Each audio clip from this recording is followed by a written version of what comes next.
Afro-pétage. Afro-pétage. Papa, liemba nzembo mikolo. So que bête pété. Batunyo so va péter la boîte à niveau. On peut bien beau parler, mais Daniel si à ça lourd on est ça la mathématique une histoire. Un pasteur, un prophète à côté studio à nzembo. Nzembo on est limité. Extrait émission. Émission. Tant que l'artiste est une extrait émission, il est dans la boîte ça c'est. La même chose c'est ça on va pas signer stade. Tel pasteur a zobé dans la boîte. Ah, ça va l'équipe bonne. Na émission Motolanzambe bimisa des clips zo château Kolo. Manager, vous nous a rapide clip bimba. Apporter en PPO. Bravo artiste. Tant ce jour mais vous savez 1 million de vies.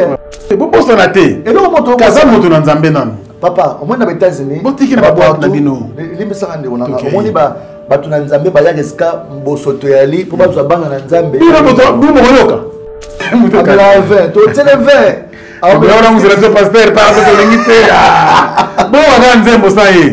Et bon, faut pas conseiller bandi. Faut pas bien pour danser, faut pas accompagner. Pour dans le monde de show. Au bon choquer ça ça ndeni. Yé pasteur il mo ko ninga na ba c'est un peu ba pesele. Ah oui. Ma stade aux annoncé au lieu ce Robeta. Et Robeta n'a pas que le 29 Marambo Salama. Le 29 octobre, il a fallu pour pas. Le 29 Marambo Salama, ils a été que ba interdit ba concert après. Quand nangandi à moi parce que ils alabma les assomme. Il fallait une autorisation à pelouse. Félicitations à Fali Poupa. Nous espérons que le 29 octobre vraiment du lot. Ouais. Et puis à Héritier Watanabe le 25 décembre. 25 décembre. Totoring Yatembe. Stade de Martyr, Naïf Sayo, ils ont devoir à s'arrêter. Artiste, ma décision, monsieur Azupé, c'est Stade de Martyr. Moi je pense que c'est pas le moment.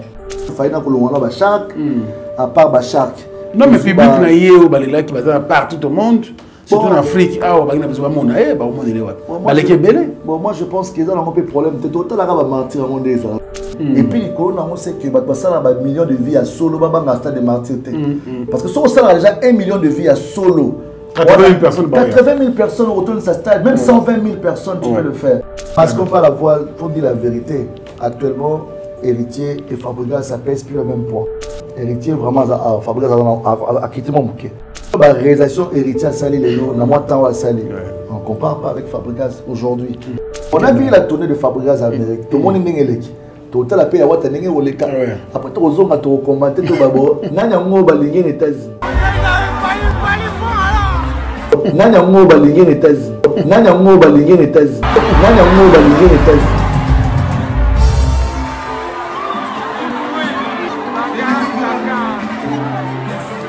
Nanya Ngo Balingue aux États-Unis. Et Coco. Donc, frère, t'as vraiment. Toi, Navier, on peut dire tout ce qu'on veut. Merci. Moi, je trouve que c'est un Congolais à encourager et à féliciter. Merci. Je suis venu voir ce qu'il fait et je suis franchement fier de lui. Donc, bonne continuation. Bon, mon Nivier, n'a frata. Bonne continuation. Congolais, il faut lui nana le Congolais. Bon, t'as vu à outil qui ça, te faire venir et pas découvrir le magasin frata. Donc, tout ça, ma vie, ça, shopping, na ya, très, très à l'aise. Et frata, moi, toi, na frata, dadi le combo. On a tout bien, on a tout la sabino. Tout ça, na, et frata. C'est un Congolais à encourager et à féliciter. Allez, c'est bon. Les frata montent. Nego ya Congo!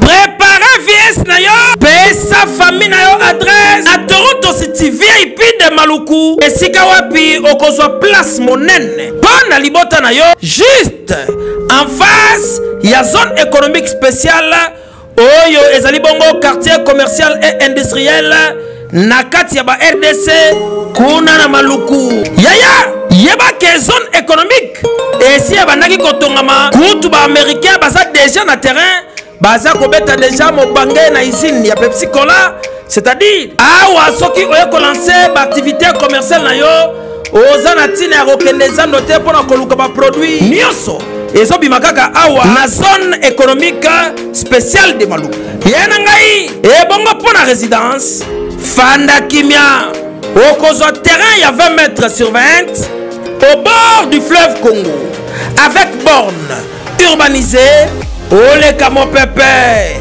likambo ya accessibilité, la lampongia ba bébé, nyonso esi etongama, urbanisation elenda, espace vert, ekuba, ebongo espace yagé, pona bana, boza mobimba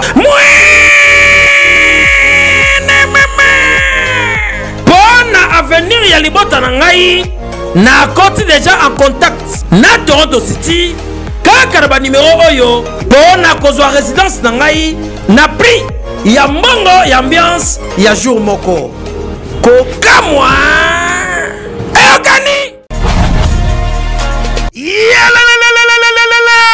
après confinement, réouverture, Yanganda Taba, chez Djongade, Awa, Bokokuta, Biloko Nyonso Bolingaka ya Kotumba, lokola ntaba ya kitoko pe elengi, soso ya kotumba, ngulu ya kotumba, poaso ya kotumba, esengeli koyebake, chez Djongade, bafongolaka kobanda mokolo ya mardi, ti dimanche, awa nde sika ambiance ezali kolala, adresse ezaka se moko, chez Djongade, weekend, boza deja ya kosepela, chaque vendredi, bobanda kozwa Suzuki Luzub 4x4, yende muta kosepelisa bino na ndenge ya kosakana te, oza kulia, oza komela, oza kopina. Pe chaque samedi, ekobanda kozala nde CNN, Alligator, na ba artiste mosusu, bako banda kosepelisa bino na makinu ya defwa te na bakunga ya kosakana te. Et puis, chaque dimanche, sombele suka bisanga, ndebo kozwa les grands chanteurs, Emile alias de Mingongo, yende muta ko palola awa, boko sentir betue baou différence yena. Malolo. Oui frère, Babi Tchonga. Futur. Hein? Nous te reçons la 50 boîtes. La Katakin, c'est Tchongaske. Soki olingo sala ba réservation o bengi na ba numéro oyo pe ba ko servir yo joli kitoko chez Djongade yango nde moboko ya ambiance na kati ya Paris. C'est naturel soin. Bana King, Bana Dar es Salaam, Bana Poto, Bana Mokil Mobimba, CTF Moko, Afrique Info avec Frank Stemai, Yandankala, Twende. X-Bass, Marandura,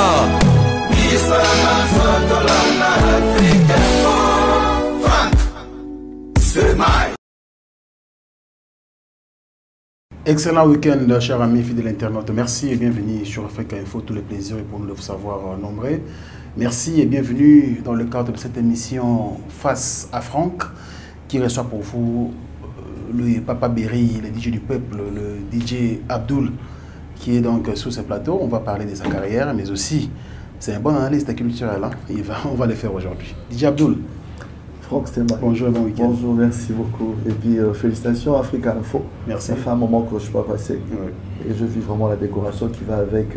Ça fait toujours plaisir de voir le frère avancer très bien. Ouais. Et c'est notre honneur à nous. Ouais, et que vive Africa Info partout dans le monde et tous les internautes qui nous suivent. Donc je les salue aussi. Merci beaucoup DJ Abdul. C'est grâce à notre sponsor qui s'appelle Fabrice Gitanvou, Parking Yabadjogo. Guitanvou. Parking Yabadjogo. Comment on a la pression? Fabrice Gitanvou. Gitanvou. Je les salue aussi, les sponsors. Il y a chacun un bon on a poche avec Bidon, Franck Stemai, Boulé Arabien. Ben voilà, il faut tout ébélé, on invite aussi beaucoup. On a Boulé, on a vu sans sponsor.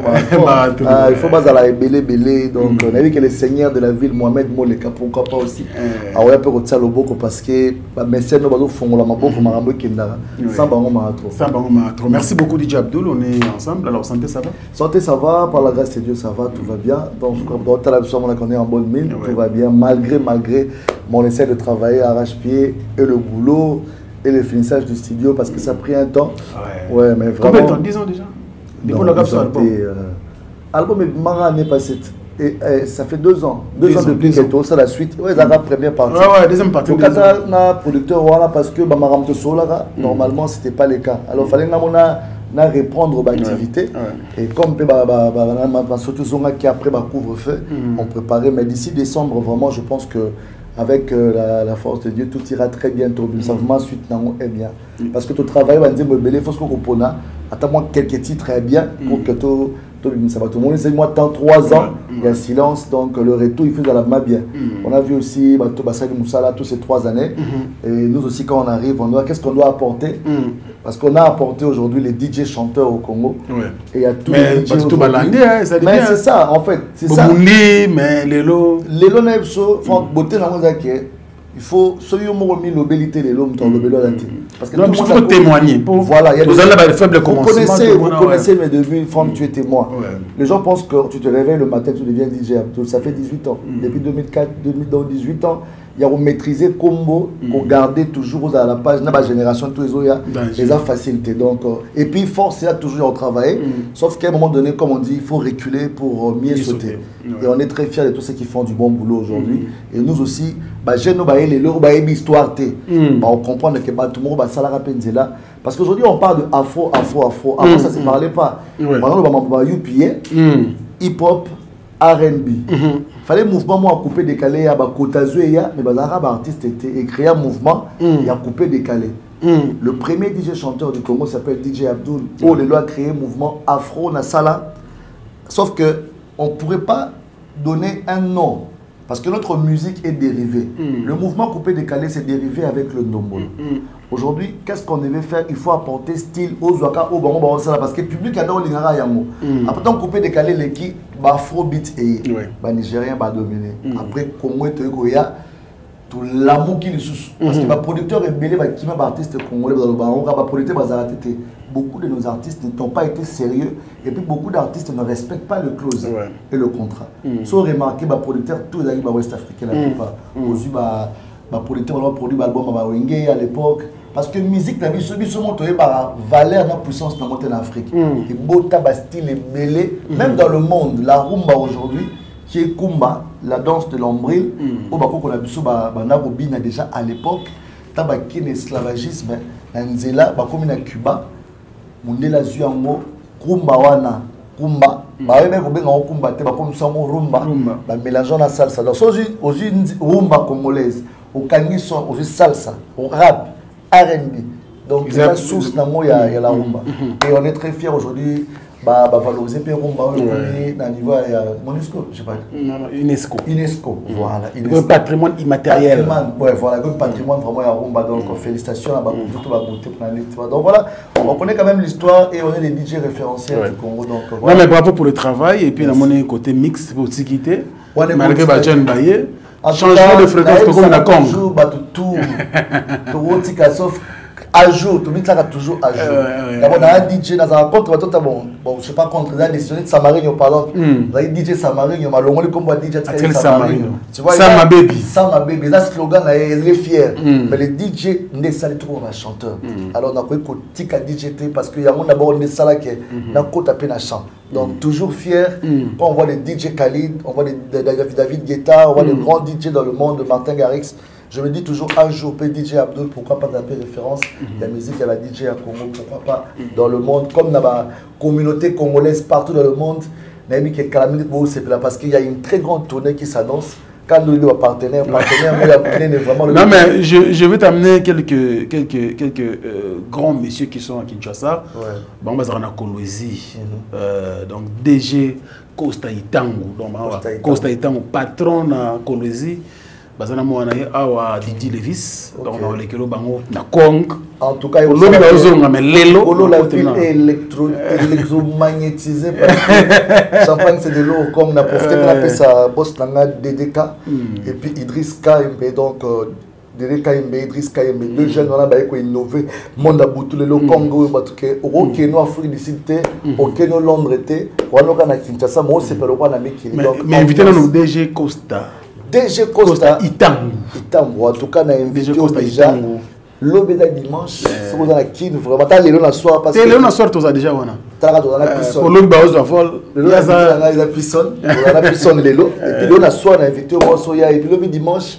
Parce que dimanche prochain, on a invité Pasteur Pétage. Parce que à la 6e mois Mikolo de l'LC. En fait de la nation. On se l'a tout à l'heure. Alors déjà Costa Itango et son fils. Voilà. Didi Levis. Didi Levis, en tout cas ce soir on va enjoy calmement. Vous allez bien. Allez, merci beaucoup le DJ Abdoul, le DJ du peuple. Tu me dis un peu qu'on actualité culturelle un peu partout. J'aimerais qu'on commence avec la sortie médiatique de Ferregola à cette conférence de presse à Paris, je pense au Rwanda Kiango. Alors, point de vue des années par rapport discours, parce que en tout cas, l'artiste était... Donc moi, personnellement, je suis très content, parce que je pense que Tolobaka a critiqué côté moi, mais on fait la critique autour de l'artiste pour booster moi, j'avais dit ça il n'y a pas longtemps. C'est d'abord la première des choses que l'artiste devait faire au-delà de Maramutu, après tous ces moments difficiles que l'artiste a pu passer. Parce qu'il y avait des murmures, on ne savait pas si c'était vrai, c'était faux. Alors la seule vraie personne qui pourrait bien nous éclaircir, c'est lui-même la star. Alors, moi, des fois, quand je passe aux médias, je et continuera sur moi parce que je vais comprendre plus tard. Que l'artiste a un album qui est parmi le meilleur album de sa carrière, mais ça souffrait d'un problème de la promotion et puis de l'équipe. Parce qu'aujourd'hui, les leaders, tout le monde a un leader à Zate, Moufme Koufi. La preuve, leader à Zagin en prison, tous ces gens qui viennent dire n'importe quoi à la télé, ils pouvaient prendre tous ces temps de malheur, les transformer en joie, les se mettre à la télévision pour la promotion. Mais après, j'ai vu, l'équipe a commencé à passer à la télévision pour commencer à gratter des chansons qui sont dans l'album. Les leaders peuvent être incarcérés, mais le groupe, la vision reste toujours comme ça. Au lieu de passer le temps, de parler de l'évolution des autres, de critiquer les autres qui avancent, parlez de vous, construisez-vous. Il y a un album qui s'appelle Dynasty, et ça, parmi le meilleur album, je dis bien, moi j'ai le temps d'écouter, il y a beaucoup de styles que l'artiste a travaillé, et il y a des featuring avec des Chili, il y a des featuring avec beaucoup d'artistes qui ont travaillé, et il y a de rumba au Makeno, l'artiste s'est exprimé à un niveau. Et c'était comme ça qu'il devait d'abord commencer. Félicitations à lui. Sauf que ses propos, ça n'engage que lui par rapport à tout ce qu'il a pu dire. Mais je pense que le combat est tellement... Ça a dérangé beaucoup de gens. Oui, mais le combat, au état où signé Bablo, mon sous-soupé, il faut la... Par rapport, oui, bah combien de rappels, bah poids, lourd, résalé, bah poids. D'ailleurs, sur la adversité dans mon tour boy, comparé dans mon tour boy, bah remonter la paix, bah réalisation. Parce que avant, on a dit que dans l'équipe France c'était mal, ok, on l'équipe la nine, la beauté, bon, à part beauté, on l'équipe sous la nine, là, il y a des comptes bancaires à France. Donc, ça veut dire, avant, on l'équipe moutou, tout ça très bon. Il faut taper la qualité na la bonté ça veut dire que pour oser ma casse na calcul mais écoutez pays français na anglais est compliqué donc on place mo peut au calé donc l'artiste ba décision mo soit azupé wana c'est ba stade de Marty moi je pense que c'est pas le moment parce qu'il y a déjà beaucoup de devoirs ba Shark na faina ko longana ba Shark à part ba Shark non mais public na yé balela qui va partout au monde surtout en Afrique, moi je pense qu'ils ont un peu de problème. Parce que moi, toujours, pas de risque. Moi j'ai aimé une émission que Fali avait fait avec ton confrère, Popol. Il a parlé à Génération O tout. Banamaï, ça dit quand il parle de Banamaï, ça dit tout le monde. Génération O, surtout Baroya. Il faut que tout le monde risque. Parce que comme le roi Kenon, ce beau salamoto nire, n'a beau saïlo au monde.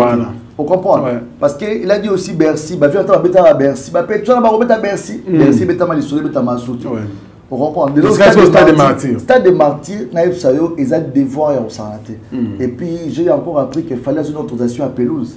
Parce que arrêter la stratégie pour la pelouse. Recouvrir la pelouse. Parce que pelouse synthétique, il y a la norme vraiment. FIFA et donc il a été. Le ministre a rassuré qu'il faut recouvrir un Azali. Ah oui, là c'est bien. C'est vraiment des idées aussi où Wengue devait mettre en place. Pour imaginer comment on va comparer à la image avec son au tali au tali il va pas chéri au tali il y a quadra on comprend qu'il y a beaucoup à faire donc félicitations à Fali Poupa on nous espérons que le 29 sera vraiment du lourd et puis à Héritier Watanabe le 25 décembre Totoring il y a des dans ça qui est après Fikine au moins la silence c'est là tellement public ah t'es badunso ba été signé. Et puis, on sait que ça a un million de vies à solo, stade de martyrs. Parce que si on a déjà 1 million de vies à solo, 80 000 personnes, 80 000 personnes retournent sa stade, même 120 000 personnes, tu peux le faire. Parce que ça a un million, au moins, on a un stade, on a 1500, 2000. On a un million, et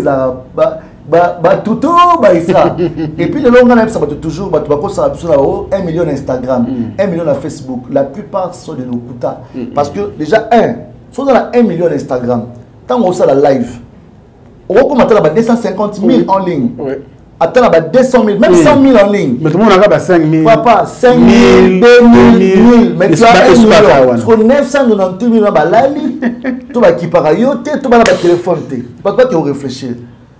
Moi, je suis 5 000. Côte d'Ivoire, il y a 50 000. Notre émission à la télé, ça va 50 000. Ils ont exploit.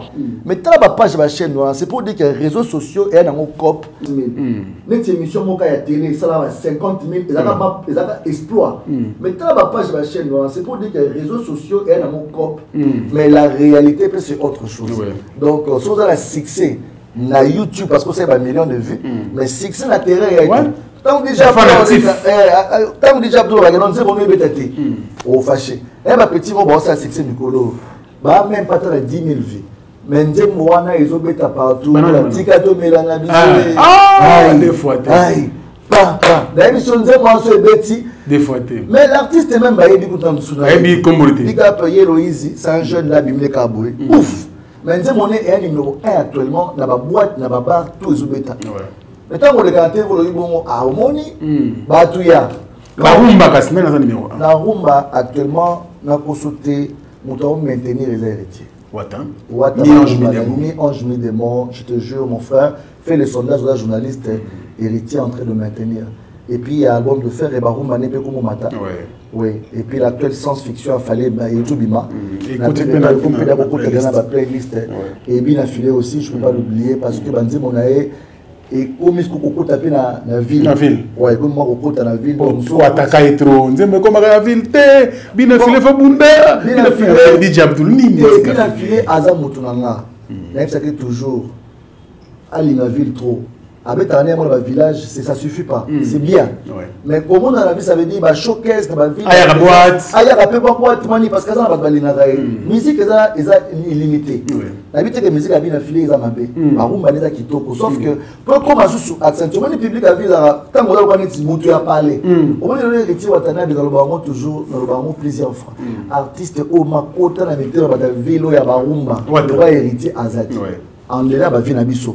Papa chéri, tu retiens sur la liste haute parce que déjà vie va confirmer. Aussi va quadre, tu retiens sur la liste haute. Mais là, jeune, il y a vraiment pas longtemps, mais il est dedans, il a un public haut que soit risque, il va un jour mon héritier la ville. On a un problème. Artiste et tout sans exception, je peux dire. Donc ils n'ont pas bagarre. Ils ont la fallu, ils ont la ferré. Je te jure, soit tu es héritier à ou tu es ferré à un jour mon corps, il y a un problème. Tu as fait des moyens là-bas. On t'a dit par rapport à par rapport. Il y a des mondes différents. Donc, c'est pour te dire qu'ils ont. Marambo, c'est ma réalité. Aux yeux Fali, pareil. Aux yeux héritiers, la Fali, le public, la Marambo est différent. Donc, je parle de l'essence que l'artiste ne souffre pas pour Taka. Comme j'ai aussi l'occasion, avec beaucoup d'artistes, quand on coopère, elles seront toujours. On va showcase. C'est vrai que l'orchestre gros là. Et ma présence sur la paix, ma apparition, et ça, la rappel bien découvrir Moud Nomsoussou au-delà de ce que tu fais avant. Quoi. Très bien, merci beaucoup. Il s'appelle DJ Abdoul, mais Bastard, on est au monde. Quand Bastard, on a un système sur Yango. On s'appelle sûr que Bastard a annoncé au New Robeta. Et Robeta, n'a pas amené que le 29 Salama. Le 29 octobre, il a fallu le 29 Salama, ils ont été interdit le concert après. Ah ouais? C'est-à-dire que crainte à moi parce que ils ont somme. Et puis concert à héritier, je sais pas, il y a bien. Le 25. Le 25, il y a journée en famille, les gens peuvent venir avec les enfants. Parce qu'à l'époque, les gens avaient peur. Le maman fait rigoler dans la date, hein? Tam sous les 31. Décembre 4. Tam sous l'année, moi je pense que fin de l'année, tam sous semaine, on est héritier le 25, tam sous le 1er janvier, puis pourquoi pas. Moi je pensais peut-être l'année prochaine, ça ne vient pas se préparer très bien. Mais il faut retourner à stade. Bon, souhaiter toujours de bonnes chances. Bonne chance à l'artiste, il peut. Pourquoi pas, si héritier veut le faire, pourquoi pas faire rigolo, peut le faire aussi. Donc ça veut dire, nous souhaitons toujours le meilleur et que Marambo en a bien. Stade doit la paix, éthique à la paix, que j'aime tout, on le met facilement. Nous sommes qui n'ont malem, mais tout va dans chaque, après chaque, mais qui m'a dit un chaque. Oh, alors signer chaque la décembre. Attends, le public n'a pas. Il faut que nous restions de côté de nous. Mais quand on veut chanter, pourquoi on a acheté Manan? Parce que nous avons un anniversaire et ça va plein de acheter Manan. Nous sommes à Soukouna. Bandiwana, ok. Solo moi, showbiz, nous que Shark, que Fikin. Après Fikin, nous avons mis le stade. Bon, merci pour la conseil. Pour toi, là, tu as vu ce Kangana Moko. Tu as vu ma boule là. Tu as vu le public naïo. Voilà, c'est qu'il faut bandana. Il faut comme un asdad. Chaque est la blague. À part Pasteur Moïse Mdi et la famille, mais chaque est comme la chaque est gros boumao. Tika, autant la vie, autant chaque. Ah, pour faire la paix, bon anniversaire à mon pasteur Moïse Mdi. La réserve de l'Éternel. Et puis birthday daddy. Donc vraiment on était là, c'était vraiment joyeux. On a partagé les gâteaux. Donc encore une fois bon anniversaire à toi, la réserve de l'Éternel, Monsieur Royal. Donc très bien. Voilà. Stade de martyr. Pourquoi pas 2023 peut trouver Tango avec la grâce de Dieu. On a fait inviter Pasteur Moïse à donner le de vidéo, peut-être que ça l'a bien. Allez, merci beaucoup. On va continuer avec Papa Perry, le DJ Abdul. Parce que tu l'as cité, DJ Abdul. Ouais. Qu'est-ce que Mamozo, le cas entre Fabregas et son fils. Bon, fils et son frère. Bon, son fils, toujours, je peux dire, parce que son fils musical, hein, pour Binafile, on a comme une kanda zulinga suma. Bon, Binafile, on a un kanda makasi, un kanda fort. Bon, kanda musu zarata musu ko selo, on a sa kanda après un mois après. Ils ont récupéré un moment il est sopani. Moi, je pense que erreur à Binafile quand on a commission sous très profond. Bon, moi, il est là, ma belle Koroza. Moi, je pense que Fali, ce qu'il a fait aujourd'hui, et Tika, respect, respect à mon père, mon connu, respect à mon quartier, la terre, à droit chemin. C'est le même discours au Binafila, à mon temps, à l'Oka Fabregas. Maïs, alors, comme c'est pas toi, ça, tout le monde a c'est Sosia Maïs, un clip pour lui montrer combien il a gratitude. Après, le problème, c'est famille. Toi, tu penses qu'avec Fali et Kofi, il n'y a jamais eu de problème après départ à droit chemin. Le problème, très pire encore. Mais il fallait utiliser le politique qui a ça défend, tout qui a un problème, il y a un papa, et que tout. Mais après, Fali, ce n'est pas un enfant, c'est un papa aujourd'hui. Après, on supportait qu'à la bêtise, on continue à la bouzo, alors, on doit se mettre des distances qu'on n'est plus ensemble. Tu fais ta route. L'histoire reste l'histoire, oui, mais je ne suis pas dedans. Le Fali de 2006 et de 2022 aujourd'hui, ce n'est pas le Fali de quartier latin de 90, je sais pas, de 2000 à 2006, ou de 90 à 2006, de l'époque avant. Ce n'est pas la même personne aujourd'hui. Donc il a fourni aussi des efforts.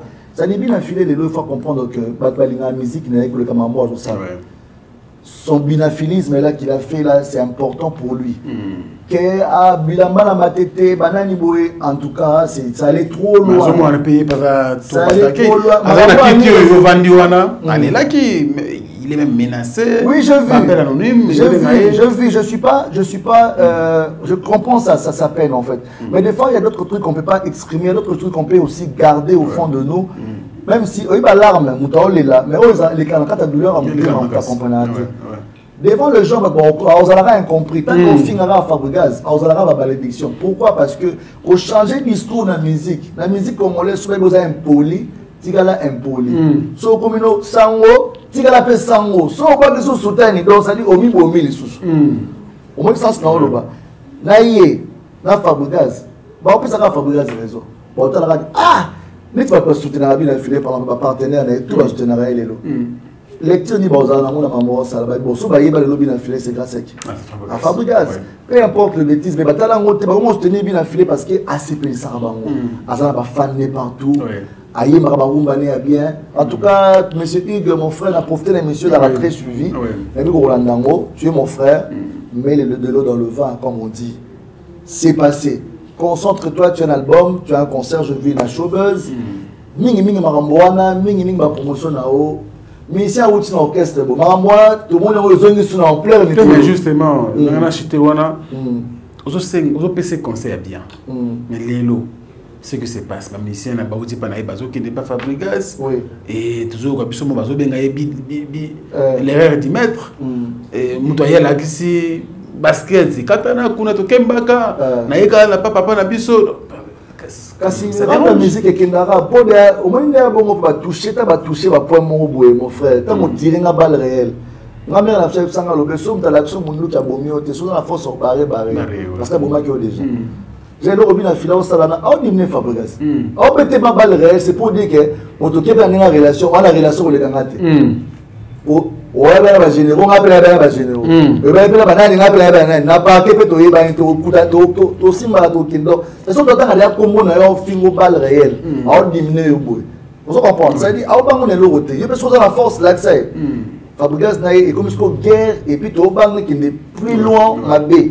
parce que le lot la guerre comme kende comme on la guerre d'ailleurs autant ni place mo ba fan ba betio to ba agresser oui OK na OK na ka ba on que un tel ba ko salo fo parce que alingaka mutune mo mon frère na ba mela sa ba place musu na ba artiste musu na ba on ta musu pour le karaté on va ni ba ko sentir heureusement que ba ka ko solo là ah te tika e tant pour ba to so côté les payo on se comprend et comment ba niveau mo OK non ba musu lo sala o nous avons pas exposé au comme place monde tout ça dans autant 100 mètres vous avez yo moko et ba monsieur musu a autant la yé moko te yé moko maye place jamais de la vie.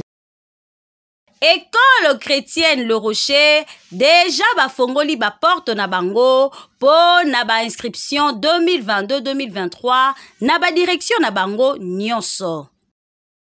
École chrétienne Le Rocher ezali cadre agréable pe dynamique pour na bon encadrement na bana na biso. Eza na section lokola crèche pour na bana ya moins de 2 ans, maternelle de 3 à 5 ans, et éducation de base de 6 à 13 ans, na filière francophone pe anglophone. Awa, basalelaka programme national enrichi pe amélioration na matériel didactique oyo isingeli. Eza parmi ba meilleure école na Afrique mobimba. Direction générale Ezwami na commune ya Limete, 10e rue industrielle 22C. Notez bien, inscription Eza ya Ofele. Au niveau des inscriptions de la nouvelle année scolaire 2022-2023, la différence est que nos inscriptions sont totalement gratuites. Elles sont gratuites, pourquoi? Parce que nous tenons à ce que tous les parents et tous les enfants accèdent normalement à la bonne éducation. Parce qu'il y a eu des niveaux comme là. Donc, au moins, comme la insécurité, au 5 mètres, on est mal à l'aise, on est la nuit, on est encadré, on est mal à l'aise. Donc, parce qu'on évite les coffres, pour la nuit aux awa, puis donc, tout le monde va bloquer. Donc, que la paix règne entre papa et moi, là, ou bien l'écho, parce que quand on va dire papa et moi, mais l'histoire ne changera jamais. Il a travaillé pour Fabregas. Et Fabregas ne travaillera jamais pour lui. Mais demain, on pourrait voir encore un grand featuring, pourquoi pas une collaboration parfaite. Nous voulons que la paix règne. Mais, Babilo Kouana, tout ça, tonton Igué. Mais est-ce que vous assurez que Fabregas est prêt à retirer Mambouzou Sengaïwan? Fabregas. Bien affilé, oui, on peut essayer de raison, on peut essayer de conseil. Mais Fabregas, de son côté aussi. Bon, moi, mon cœur, ça, c'est que Fabregas a ma carrière, moi avancé par rapport à Bien affilé. Bien affilé, par construire carrière. Sur la couture, on peut savoir mon colo, on a raison. Pourquoi? Moi, mon cœur aussi, mon colo, Bilamba, pour un poli. Mais mon colo, paye baquet. Bien affilé aujourd'hui, c'est pas le bien affilé d'hier. C'est le bien affilé aujourd'hui qui a un groupe, qui est responsable, qui est parent, qui est aussi sollicité, il a des bookings aussi, on lui paye, il a un cachet, il a une équipe. Après la bateau, il a un peu de donc, Abetara Mamouana Kara, maestro, on est là-bas, et puis dans ces pays, parce que les recrutements, ils ont mis à récupérer l'équipe à Sika, qui a réformé le groupe Naé, à son activité dans maestro, les amis, parce que la polémique, les Arabes, et au tien, on n'a pas pu s'abandonner l'été. Mais ici, beaucoup maintenant, parce que la raison du plus fort est toujours la meilleure. Au moins, il n'y a pas la tongue, c'est mon et qu'il faut donc, bonne chance à Bango, et puis bonne chance à Papa Moellon, bon séjour à Kin, et puis bon séjour à Kin, à Fabregas, maestro, et je pense aussi avec Héritier Otanabe Fabregas, même chose. Parce que malgré Héritier a posté, pendant que non, Fabregas a baissé, je crois, avant il y a un veste, dans le festival Caribou Variété 50e anniversaire. Mais il y a je crois 5 000. 5 000. 15 000. On a posté que non, le concert était plus cher d'abord, et puis deuxièmement, un grand public. Bon, actuellement, parce qu'on parle la voix, il faut dire la vérité. Actuellement, Héritier et Fabregas, ça pèse plus le même poids. Ah ouais? Ah ouais. Héritier, vraiment, Fabregas a quitté mon bouquet. Avant, Fabregas était là parce qu'il a commencé à mener Marambo. Carrière avant, Héritier s'est lancé. Mais là, la réalisation Héritier a sali les lots, n'a moins de temps à salir. On ne compare pas avec Fabregas aujourd'hui.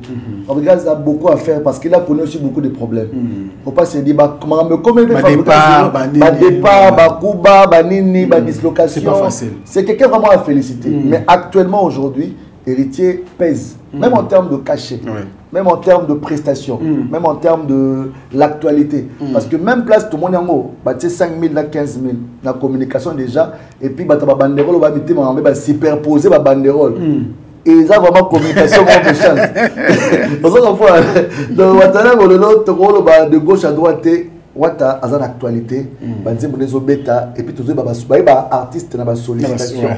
Ils ont sollicité, ils ont et puis on a tourné en Amérique. On a vu la tournée de Fabregas en Amérique. Tout le monde est là. Total appel à Wata Nenge Oleka. Après tout, on a commenté tout d'abord. Nanya Ngo balingue aux États-Unis. Parce que tout le monde peut aller des zones au Canada, tout le monde peut à Toronto, tout le monde peut tourner aux États-Unis bandi. Tout le monde a mon abilo retour. Gaz ma weta gara binan. Parce que la monde a besoin c'est même bobo sana gaz ma carte. Tu bosse en quête. Le misanga na kota. Bon tam sur le belagé moto. C'est quand même un jeune aujourd'hui qui est en train de nous représenter. Non mais bravo à l'artiste. Partout les cas, ils ont des dégâts, à Osa Moussa et Zomona. Bah tourner avec na Potoana, personne presque en parle, c'est vraiment de carton plein. Na ba Chypre, avec na ba Brazza partout. Et puis là, ça la concerne, puis na profité, puis na PC le 30 septembre, à Athénée de la Gombe.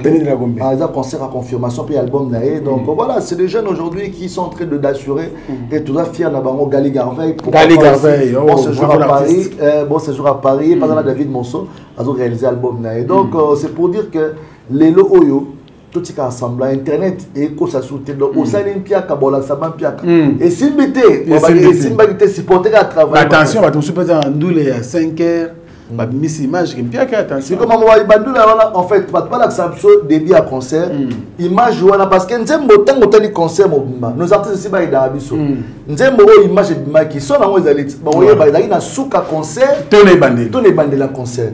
Au moins, on a dit que on a début à soirée, on a tout conseil comme aussi là. Mon tournoi film habitant dans la salle impiaka.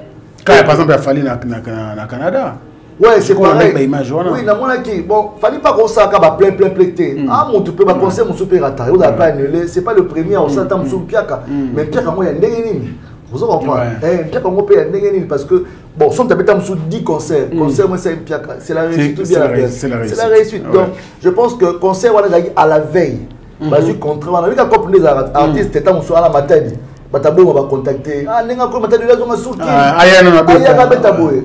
Basola qui mais fallait côté mambo Chico. Ah ça la blague. Côté mambo Chico ma el mara.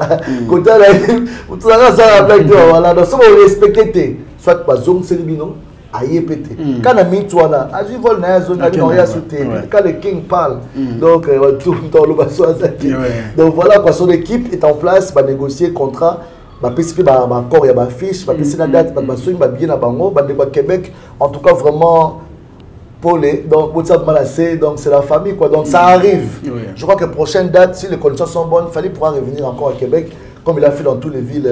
Je crois que ça va très bien. Ça serait une bonne chose. Nous avons des cas de décès à Kinshasa, on peut des artistes, ça veut dire Papa Kouedi nous a quittés, je crois qu'il sera enterré le mercredi ou le jeudi prochain, je parle sous le contrôle de Chaka Congo, donc on a une précision pour ce jour entre mercredi et jeudi, et puis on a besoin de sous Atika Kibiso et artiste,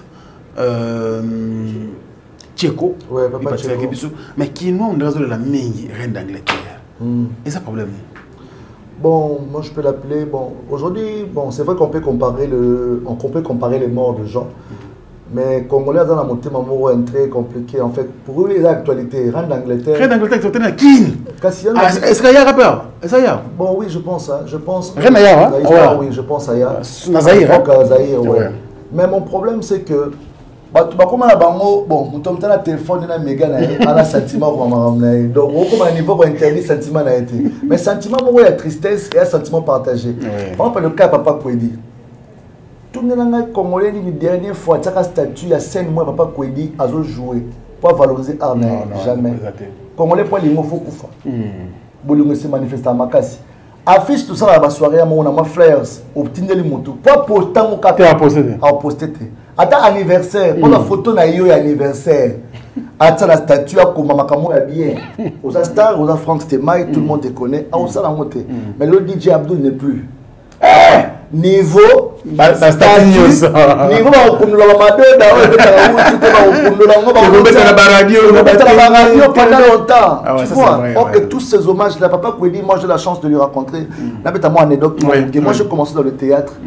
Comme il y a Abdoul, son azou lelo pour la jouer le cas ouest africain. On t'a inspiré à jouer le rôle là, Papa Kwedi dans le film Dialogue sans souci. Ah bon? C'est un rôle à jouer quand on est pesanga pour ça dans le monde il y a célébrité. Na comme ko incarner personnalité wana na comme ko jouer ba rôle wana comme on a Ezara Cédric et le moins comme Abdoul Petit Kala lelo na banal parce que j'ai passé par le théâtre. C'est le monument mais toujours honoré ba monter tant bazar. C'est vraiment beaucoup maman na biso belé pe à groupe salon bazar en vivante bazar wana. Mo senti kara mo mabi pendo azali. Mabi pendo azana. Azana no lelo ba maman na bazali mais on senti que batala ba na mo bonile ba existera te.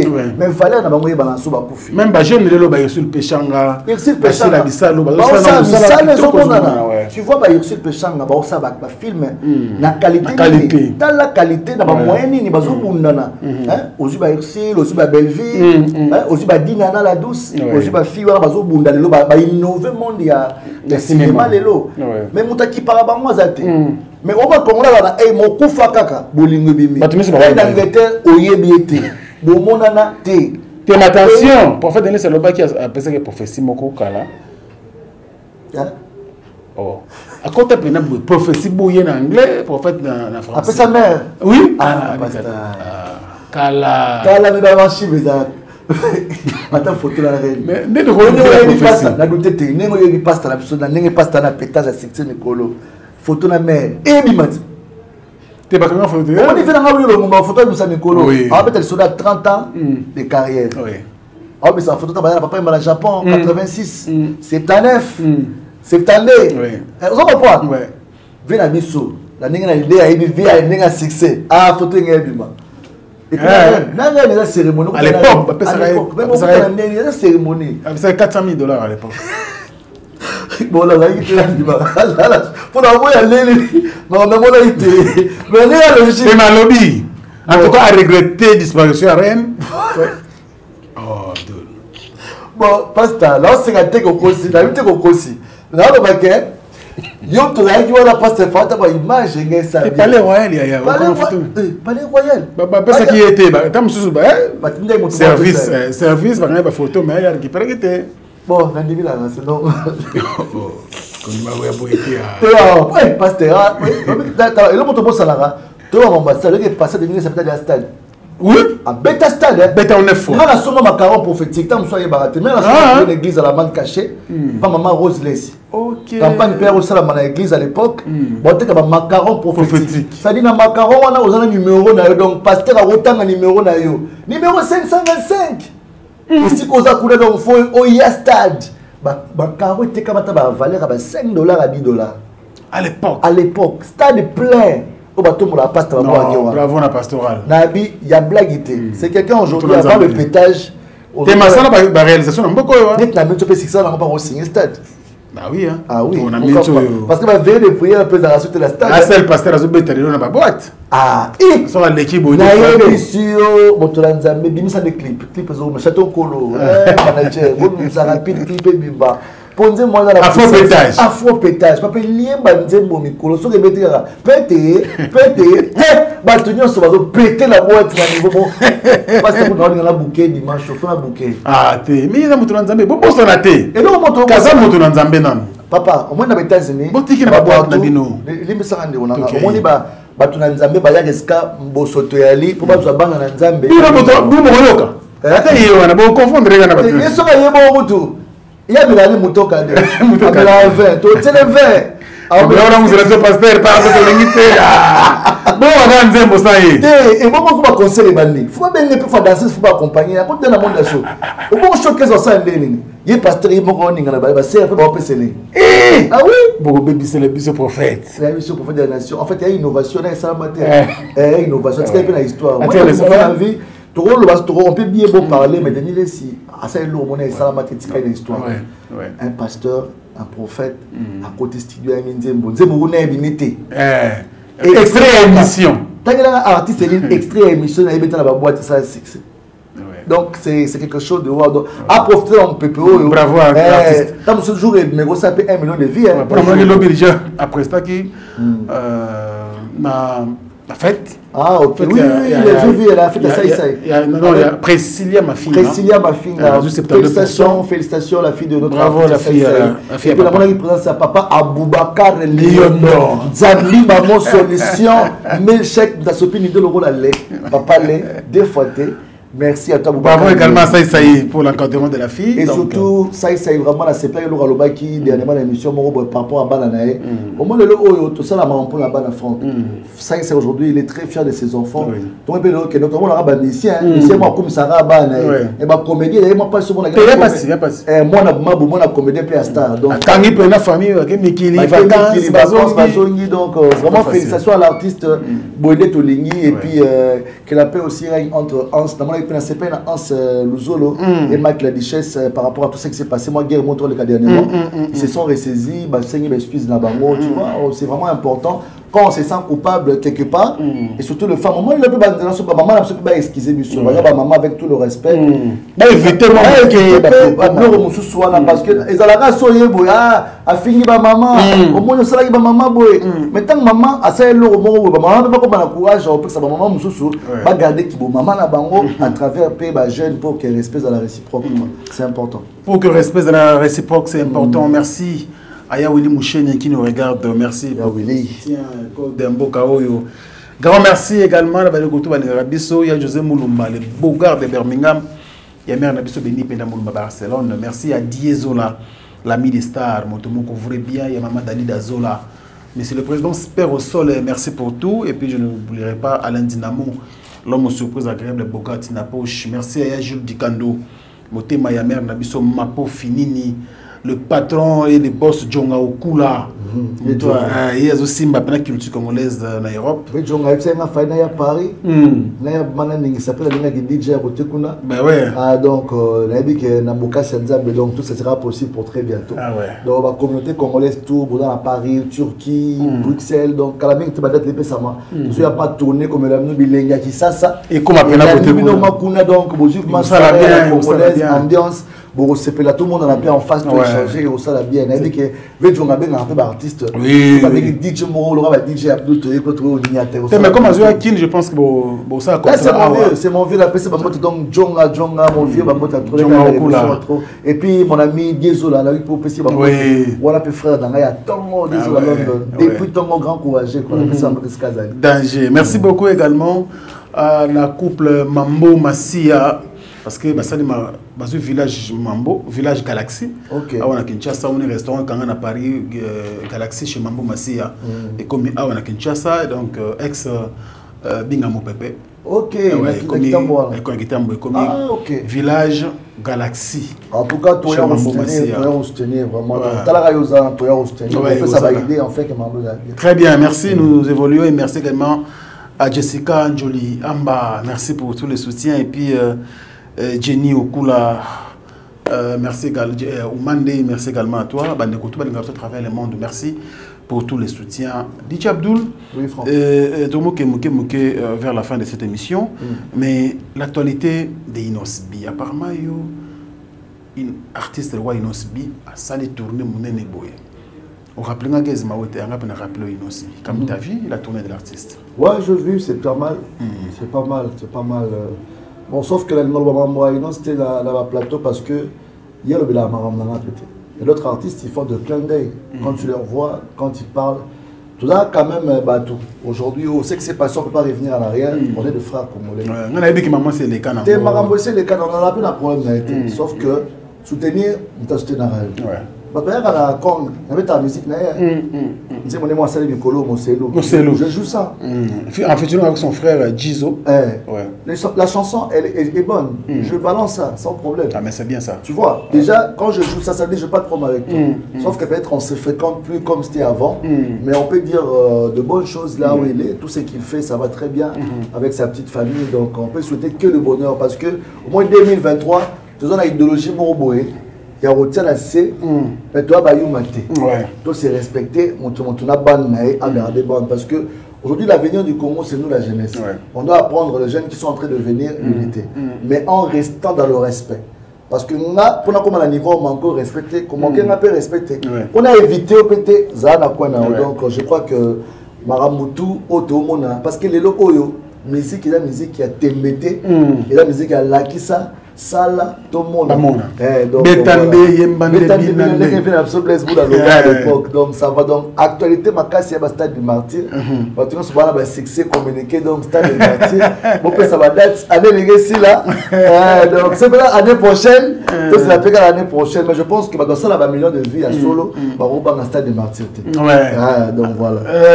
Bravo pour la conseil pour ça qui Brigade Sarbati. Ah, ça va. On a des missions belées à saisir opportunités, tout ça. En tout cas, ça fait du bien. En fait, parce que on a la vérité.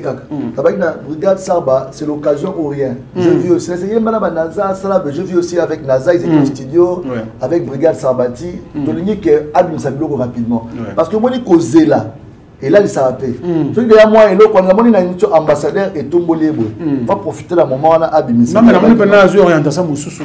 Donc, et ça est bien, parce que le ministère va évoluer, le Kinel, Sofran, et ça va orchestre. Orchestre, ça charge beaucoup que musicien, et comme le roi lourde. Au moins, il y a quelqu'un qui a alors on concentre en maintenir le mouvement. Tant aux années en mouvement, tout le monde peut investir dans l'orchestre. Attends, le Bumbashi a pour qu'il n'ait pas souffert. Non, mais comme un boulot. Et comme compliqué. Il faut qu'il y ait 25 personnes. Il faut qu'il y ait 25 personnes. Moi, on les a sous-traités. Et comme un artiste, comme un niveau, orchestre est comme un charge, il y a un niveau à faux. Parce que le contrat est comme un arté. Franck, showcase. Attends, live, au Yébo, pour accompagner, au Tili, va dire, bêta. Répéter en haut, il y a kaka, question makam. Et puis plus l'artiste va debout, il va contrat, va voyager dans l'orchestre, plus l'orchestre est mis aux hommes, va dans l'actualité, va voyager. Les gens qui voyagent dans l'orchestre, il va pas 30 personnes, ils ont blaguité, ils ont blaguité, on va venir mêler les gens qui voyager dans un groupe. Groupe pour faire déplacer, groupe pour dire ah, nous pas est-ce que aussi il a pris à habiller dans 30 personnes, n'a pas staff. Faut pas loger, faut pas lier, séjour dans un billet d'avion, réservation, tout ça hôtel donc après cacher sous les colonnes. Cacher les colonnes après concert ça l'impiac. Non, c'est compliqué. Parce que le producteur il faut se retrouver, il y a on a pas mis c'est va voyager. Donc félicitations va voyager. Et puis félicitations parce que ça facilité pour voyager dans le groupe quoi. Moi je pense que bah monsieur Nabi Soufouba créer ata bon bah monsieur qui m'a aider bah moi parce que qui m'appelle bah on s'est retrouvé que tant à quel Paris mais c'est moi qui va à Paris elle au soutenir mais ça se passe comment on peut non au Kangende on a payé des droits papa au Kangende on est qui même on a un peu droit des droits n'est quel droit là qui monsieur soit pas que déjà ngunda c'est fini. Ok. C'est fini aux oeufs. Mais c'est pas la mission, moi, Fabrice a encouragé. À ce qui n'est pas pour ta zone. Kenya Nambonda. Ah, bien, bah, il y a une zone qui n'a pas fait mot de ce cas-là. Il y a une innovation. Il est quel lieu? T'es le Kenya. Oh, et ça, première fois, mais c'est Maki, à Kenya. À zone mouvement. Non, mais est-ce que bah, au Kenya, c'est la question que je le pose. Mais la même fois, ça les plaisir. Il faut ça les plaisir. Comment on fait cette action? Faut se regarder sur Paris. Donc vraiment, Franck, c'est un peu ça. Ouais. Allez, c'était un réel plaisir de recevoir mon frère DJ Abdoul. Moi aussi, le plaisir. Le patron, le DG Costa Itangu. Clin d'œil spécial à vous. Et puis le DG Didi Levis, merci et bon séjour à Kinshasa. Nous sommes à la fin de DJ Abdoul. Ouais, merci beaucoup à toi Franck, c'était Mike. Donc juste pour dire à tous les gens qui aiment DJ Abdoul, donc retrouvez-moi vendredi, samedi, dimanche au Kang, discothèque de la ville, de maire de la ville actuellement, là où je suis. Au rond-point Forestcom. Donc place Fuzaki, ancienne Chetemba. Pour Chetemba comme il y a un et pas via DJ Franck, l'esclave du travail. Donc jusqu'au place Chetemba, il y a place Wana, ce qu'on dépasse Kong, donc on appelle si mon boss DDK. Et Idriska, Bambota Tro, et puis l'équipe nous sur Kong, je vois tous mes amis, tous mes collègues, merci pour l'accueil, monsieur l'ambassadeur du Kong, je suis là donc Boya et Belé, et puis chaque dimanche, tous à la randonnée sur King Kong Sunday, tout ça vraiment musique africaine, la valeur. Chaque dimanche. Chaque dimanche. Donc dimanche prochain, je serai avec le pasteur Pétage. J'espère qu'il sera. L'invitation est lancée, bon, l'équipe va au quotidien, on va être à ce Voilà, donc c'est ça qui tourne. La Pessimbo, tu as le seigneur de la ville,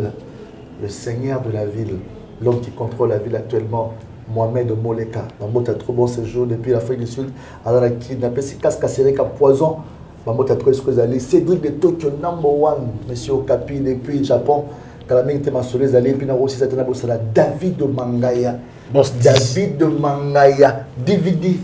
Monté maman Fanny Tshisekedi, il m'a trop, donc heureux mariage à vous encore une fois de plus. Mon frère Tel Tendai m'a beaucoup bon, la Robo Sanaté, le Big Boss, Eric Mandala, Quanti Coin, Azate, Mabota trop Escozali. Et bon anniversaire à celui qu'on appelle Junior Mwabilou, le nouveau DG, Mabota trop Escozali. Et puis Madame Christiane Mwabilou, merci beaucoup pour tout. Et voilà, quand tout va à DJ Abdul, maman chérie, je vous aime beaucoup. Et je t'aime beaucoup, maman, et j'aime beaucoup tous ceux qui m'aiment. Donc voilà, tout va répéter. Je vous adore tellement que abonnez-vous, allez sur mon Instagram, follow me, DJ Abdul Bokams, et puis sur ma page DJ Abdul. Mon numéro de contact pour ceux qui veulent rester en contact avec moi, c'est le plus 243 Yaouli Mouchen Nkodi Yamboka, plus 243 9 90 88 88 89, plus 243 9 90 88 88 89 pour développer. On est ensemble, les gars. Clin d'œil spécial à la seule personne qui contrôle South Africa. Lui s'appelle Fabrice Kitamvu Parking Yabadjogo. Actuellement.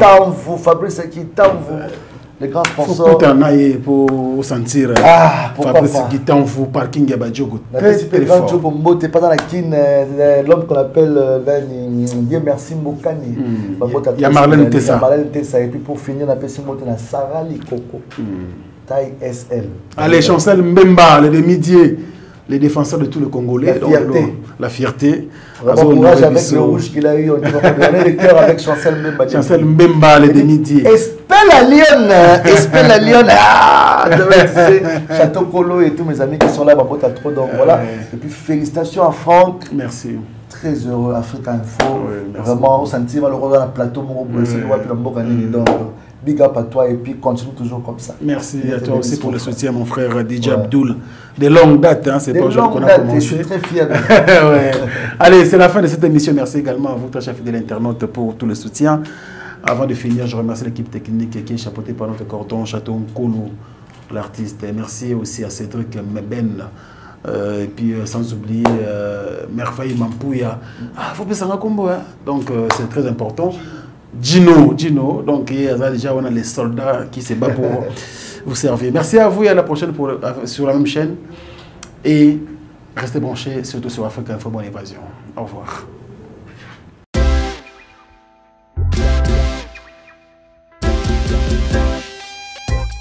Service spécial covoiturage, Paris-Bruxelles-Paris.